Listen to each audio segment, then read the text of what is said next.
யமுனா, ஆடி மாதம் என்றாலே எந்த கோயில் விசேஷம் அதிகமாக இருக்கும்?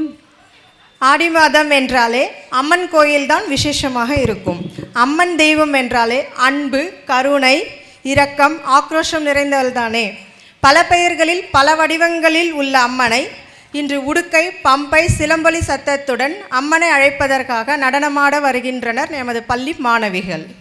Let's welcome our children on stage. Shivani Chopra, K.S. Amirta and Anshika Yadav.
ஆக்ரோஷமாக நடனமாடி மாரியம்மனை வரவழைத்த நமது பள்ளி மாணவிகளை